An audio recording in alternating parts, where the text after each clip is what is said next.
नमस्कार छात्रों, पिछली वीडियो में हमने 4.5 के सहखंडज अवयव के बारे में बताया था। सारणिक में चैप्टर नंबर 4 है। सारणिक के डिटर्मिनेंट कहते हैं सेकेंडरी क्लास। एनसीईआरटी बुक की 4.5 में ही अवयव विधि से या अवयव किसी भी अवयव का व्युत्क्रम अवयव ज्ञात करना किस तरह से ज्ञात करते हैं। तो देखिए, एक तो हमने जो है अवयव जो सवाल करवाए थे आज अवयव वाली वीडियो में या अवयव के चैप्टर में, उसमें ही मैंने बताया था एलिमेंट्री मेथड यानी कि रूपांतरण विधि से हमने जो सवाल करवाए थे इन्वर्स के या व्युत्क्रम के। एक तो वो मेथड है और दूसरा मेथड है यहाँ पर सारणिक में। इसमें देखिए, यदि किसी वर्ग अवयव में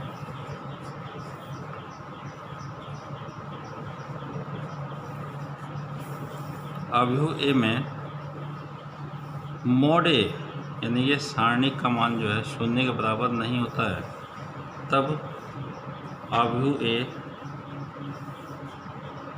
व्युत्क्रम नहीं कहलाता है।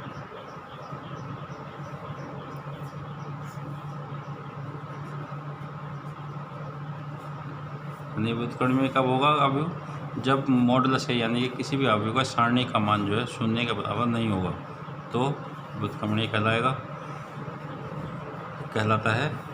और इसका जो सूत्र होता है व्युत्क्रमीय अवयव यानी इनवर्स का, A inverse is equal to adjoint A upon modulus ए।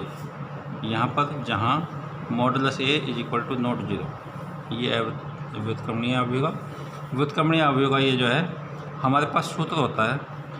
अगर यदि modulus A is equal to zero हो जाए तब अवयव अव्युत्क्रमणीय होगा, यानी कि हम उसका जो है व्युत्क्रम अवयव नहीं निकाल सकते, यानी कि इनवर्स अवयव नहीं निकाल सकते, अव्युत्क्रमणीय होगा। तो देखिए छात्रों, इससे हम यानी कि एडजॉइंट से इनवर्स अवयव यानी व्युत्क्रम अवयव किसी भी अवयव का हम निकाल सकते हैं सारणिक में। तो एक तो हमारे पास रूपांतरण विधि हो गई, इम्पोर्टेंट है दोनों इनवर्स निकालने के लिए। या तो रूपांतरण विधि से आता है बोर्ड में आपके यहाँ, या एडजॉइंट से आता है, इससे ये इनवर्स का जो है। तो देखिए, हमारे पास क्वेश्चन नंबर इसका 4.5 का क्वेश्चन नंबर 7 है। इसमें क्वेश्चन नंबर 7 में देखिए अवयव दिया हुआ है एक हमारे पास अवयव। यदि a इज इक्वल टू 1, पहली रो है इसकी 1 2 3 0 2 4 0 0 5, ये अवयव दिया हुआ है। इसका व्युत्क्रम अवयव निकालना है। किसी भी अवयव का यदि व्युत्क्रम अवयव निकालते हैं तो इसका आंसर देखिए, मैं इसको अवयव को दोबारा नहीं लिख रहा हूँ।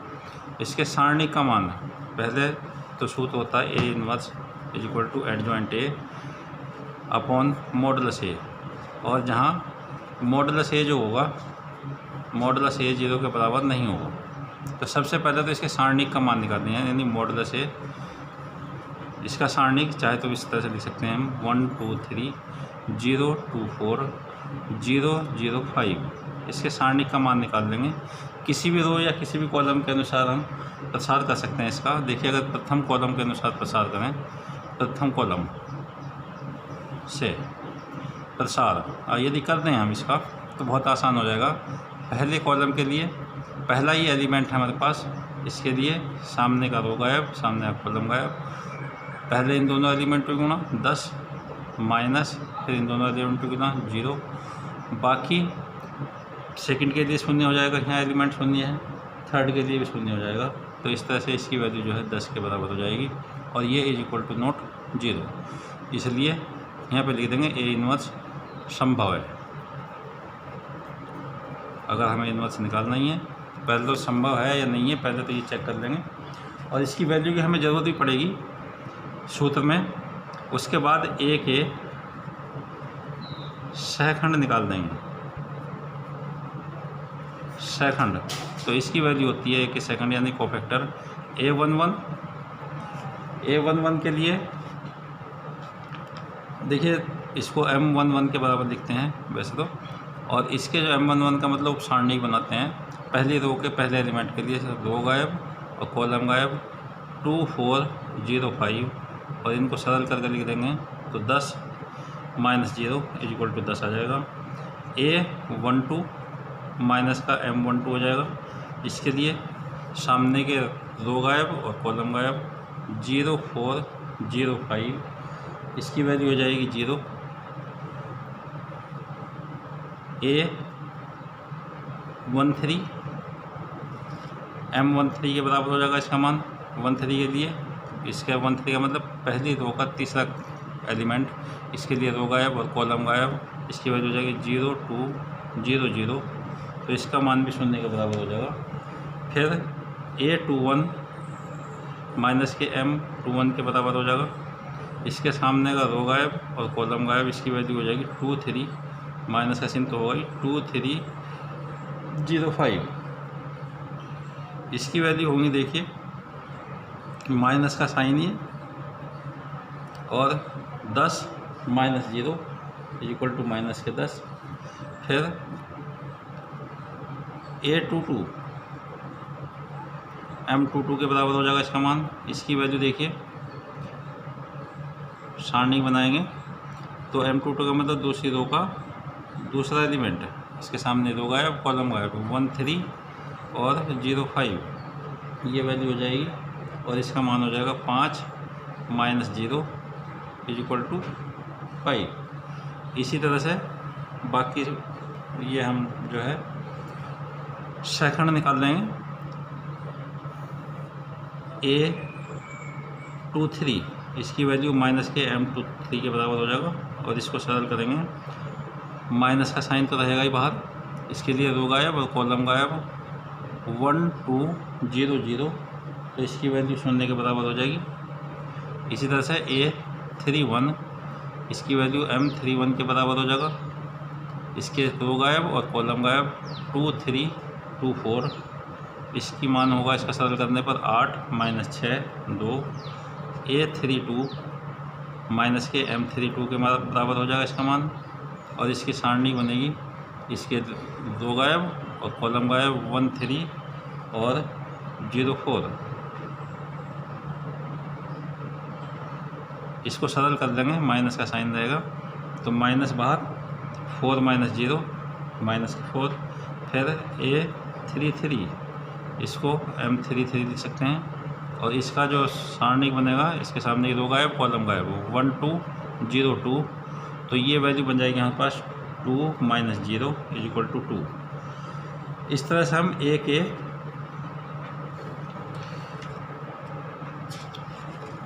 ए के सेकंड का अवयव बना लेंगे। ए के सेकंड का अवयव,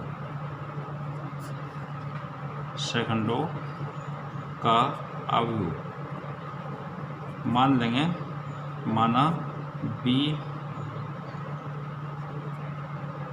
= B है तो B = जो हो जाएगा हमारे पास पहली रो के सेकंड A11 की वैल्यू हमारे पास 10, दूसरे की 0, तीसरे की 0, फिर माइनस 10 दूसरी रो में, फिर 5, फिर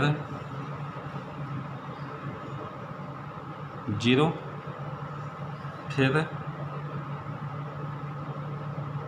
2 3।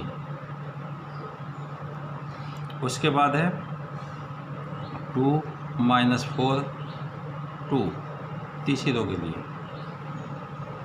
2 माइनस 4 2। उसके बाद इसका एडजॉइंट निकाल देंगे।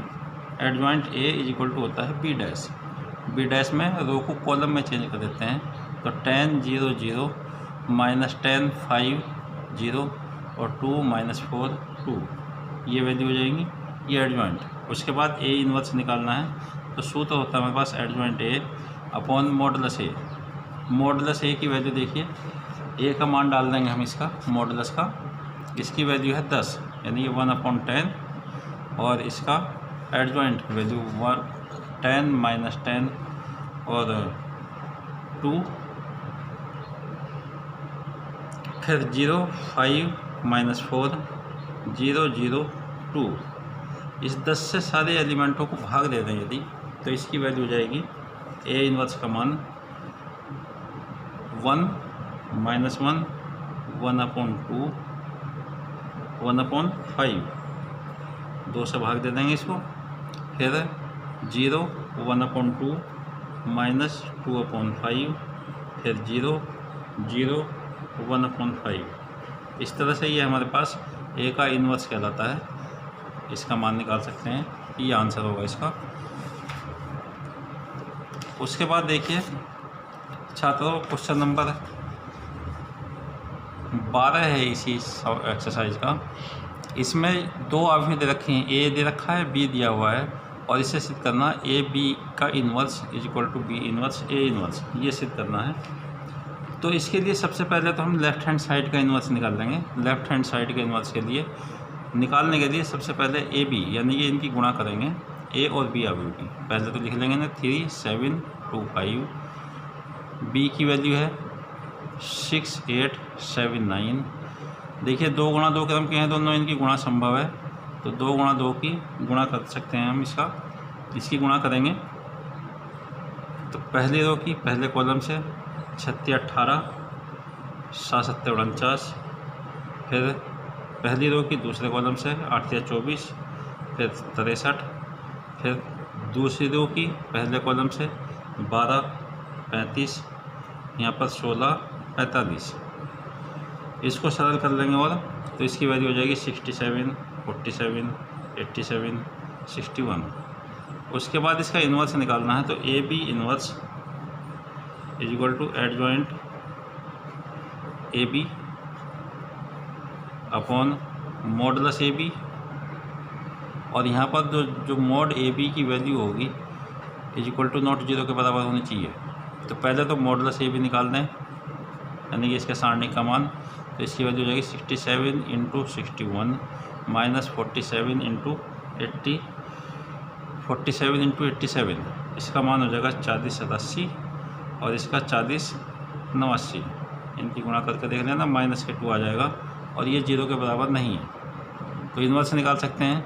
इन्वर्स निकालने के लिए पहले तो इसके कोफैक्टर निकाल देंगे, या सेकंड ए बी के सेकंड ए बी 1 1,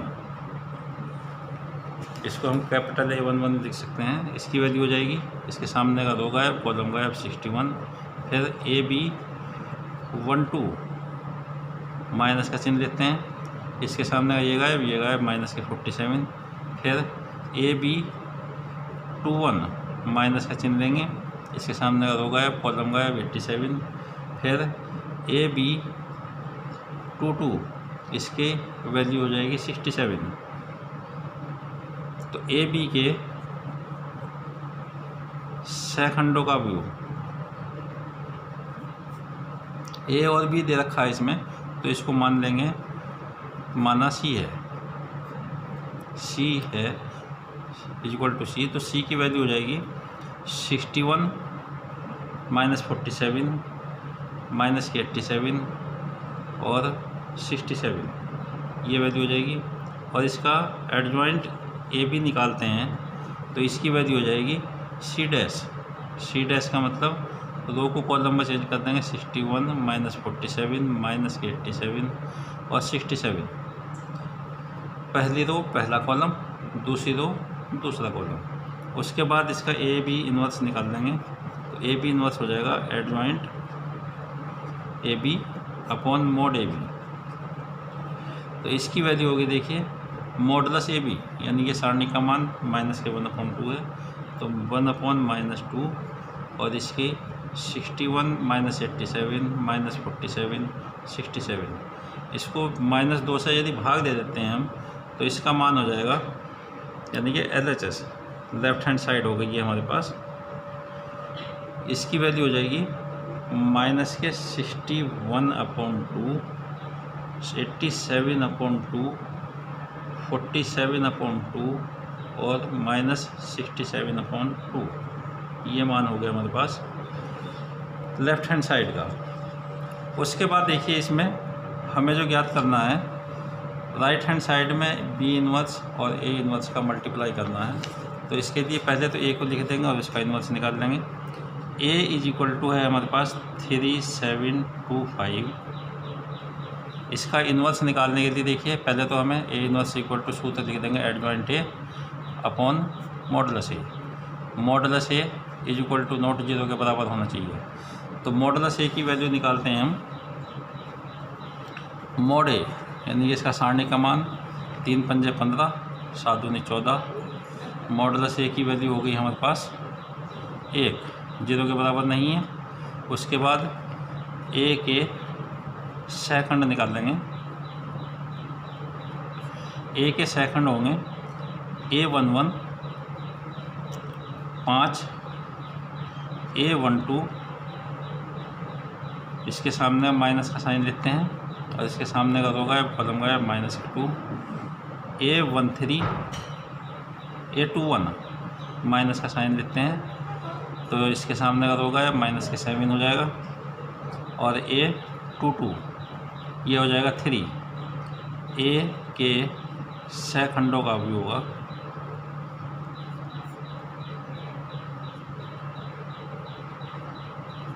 मान लेंगे, माना C इज इक्वल टू हो जाएगा A11 की वैल्यू 5 -2 -7 और 3, ये वैल्यू हो गई। उसके बाद एडजॉइंट निकाल देंगे इसका। Adjoint A is equal to C dash ये हो जाएगा 5 -2 और -7 और 3। ए इन्वर्स निकालना है तो ए इन्वर्स हो जाएगा adjoint A upon modulus A. Modulus A की वैल्यू है देखिए हमारे पास मॉडुलस ए 1, तो 1/1 तो हो ही गया है। और इसकी वैल्यू जो है 5 -7 -2 और 3, यानी कि ए इन्वर्स जो होगा हमारे पास ये वैल्यू हो जाएगी 5 -7 -2 और 3। इसी प्रकार बी को लिख लेंगे और बी की एलिमेंट लिखेंगे। पर देखिए पहले तो हमारे पास बी जो है बी है 6 8 7 9, ये अब है इससे मॉडुलस निकाल देंगे। मॉड भी यहीं पर निकाल दे रहा हूँ मैं। 9 7 63 9 6 54 54 और 8 7 56, यानी ये -2, ये मोड बी आ जाएगा। उसके बाद बी मोड बी जीरो के बराबर नहीं है। बी के सेकंड निकाल देंगे इन्वर्स निकालने के लिए। B11 की वैल्यू होगी -9। B12 माइनस का साइन लेंगे -7 और B21 माइनस का साइन, इसकी वैल्यू हो जाएगी 8। B22 इसके लिए देंगे तो ये गायब 6। बी के सेकंडों का व्यू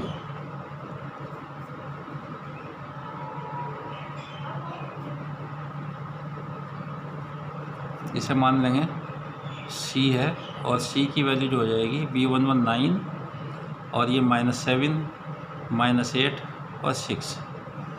एडजॉइंट ले लेंगे। Adjoint B is equal to C dash, तो C डैश की वैल्यू होगी हमारे पास 9 -7 -8 और 6।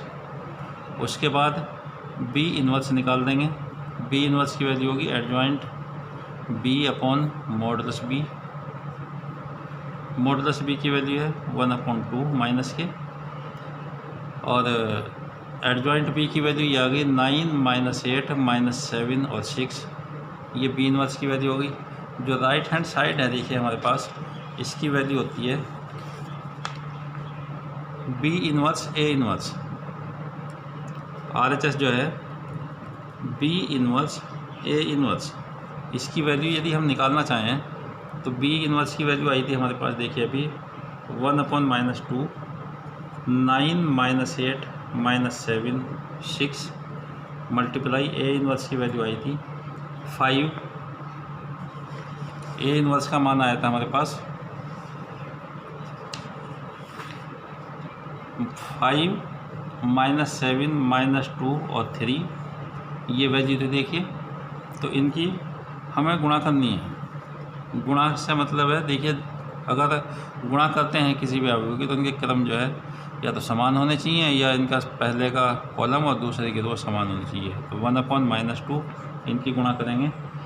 पहली रो की पहले कॉलम से 45 प्लस 16, फिर पहली रो की दूसरे कॉलम से माइनस के 63 माइनस 24, फिर दूसरी रो की पहले कॉलम से 35 और माइनस 12, फिर दूसरी रो की दूसरे कॉलम से माइनस 49 हो जाएगा प्लस के और 18। इसको सरल करेंगे तो देखिए इसकी वैल्यू हो जाएगी 1/-2 ऐसे कैसे ही, ये 61 माइनस 87 और माइनस के 47 और 67। इसे यदि 2 से डिवाइड कर देंगे -2 से तो ये वैल्यू हो जाएगी माइनस के 61/2, 87/2 और 47/2 और इसकी वैल्यू जो होगी माइनस के 67/2। और ये दोनों वैल्यू राइट हैंड साइड की वैल्यू और लेफ़्ट हैंड साइड की वैल्यू जो बराबर हैं, इसलिए A B inverse is equal to B inverse A inverse, ये हमें सिद्ध करना था इसमें। ये इसका आंसर हो चुका है। इसी तरह से देखिए एक क्वेश्चन और है, एक मेथड का सवाल और है, क्वेश्चन नंबर 13 है ये। इसको हमें ये एक तो ये दिखाना है इसमें कि ये जो है ये समीकरण a² - 5a + 7i is equal to 0 के बराबर है और इसकी सहायता से a इनवर्स का मान ज्ञात करना है। तो सबसे पहले इसके लिए a² निकालते हैं। उत्तर होगा इसका a² निकालने के लिए a गुणा a कर देंगे। a की वैल्यू है 3 1 - 1 2 और मल्टीप्लाई फिर 3 1 - 1 2। इनकी गुणा करेंगे, अभी मैंने गुणा करके पहले ही बताया था। पहली रो की पहले कॉलम से करते हैं 9 और -1 हो जाएगा। फिर पहली रो की दूसरे कॉलम से करते हैं तो 3 - 2 हो जाएगा। 3 + 2 जोड़ देते हैं, बीच में चिन्ह लगाते हैं।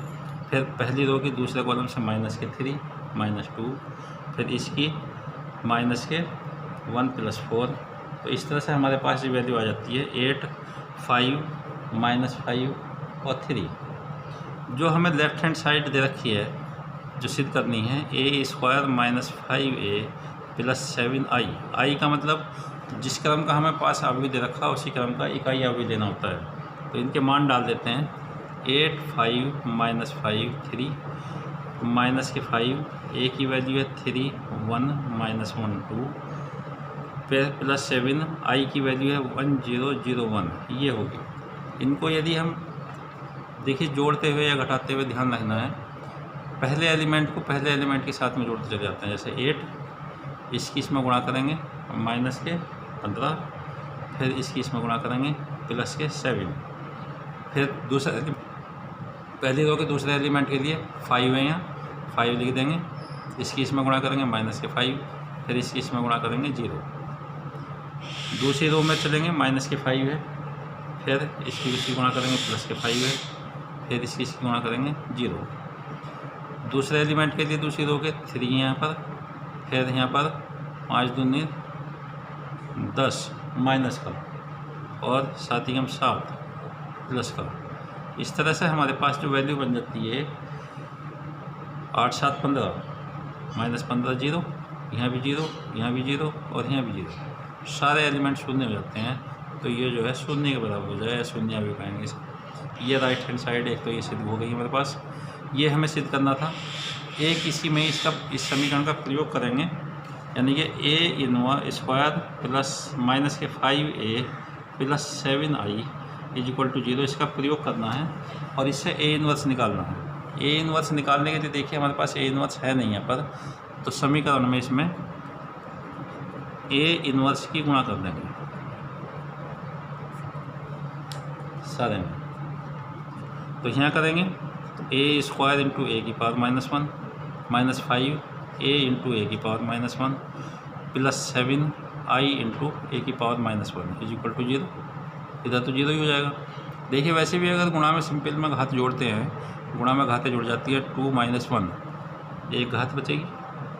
फिर यहाँ पर 1 - 1 1 बचना चाहिए, लेकिन 1 नहीं लिखेंगे, यहाँ पर इकाई अवयव लिखेंगे क्योंकि हमारे पास अवयव के रूप में है। जब तक अवयव नहीं लिखेंगे, इकाई का मतलब इकाई अवयव। उसके बाद यहाँ पर i इंटू ए की पावर -1 है, तो प्लस i हट जाएगा, 1 की गुणा नहीं करते हैं, तो 7 ए की पावर -1 हो जाएगा इज इक्वल टू 0। इन दोनों वैल्यू को 7 ए की पावर -1 एक साइड में रख देंगे, बाकी 5 i और -a एक साइड में ले जाएंगे। इसमें i और a के मान डाल देंगे, ये ऐसे कैसे ही, तो 5 i की वैल्यू इकाई आ गई 1001, a का मान है हमारे पास 3 1 -1 2, और उसके बाद इनको घटा देते हैं जैसा अभी करा था, इसकी इसमें गुणा करेंगे 5 -3 पहला एलिमेंट, फिर 0 -1 दूसरा एलिमेंट, फिर 0 + 1 तीसरा एलिमेंट, फिर 5 -2 तीसरा एलिमेंट, और इस तरह से हमारे पास ये वैल्यू आ जाएगी 2 -1 1 और 3, 2 -1 1 और 3। 7 ए की पावर -1 इज इक्वल टू ये वाली आ गई, ए की पावर -1 इज इक्वल टू 1/7, 7 को इधर ले जाएंगे, तो 2 -1 1 और 3। 7 से यदि सारे समीकरण को डिवाइड कर दें तो ये वैल्यू हो जाएगी 2/7 -1/7 1/7 3/7। इस तरह से हम किसी भी समीकरण से हम इन्वर्स निकाल सकते हैं। इसी प्रकार छात्रों इसकी एक्सरसाइज के अन्य सवाल भी कर सकते हैं। Thank you.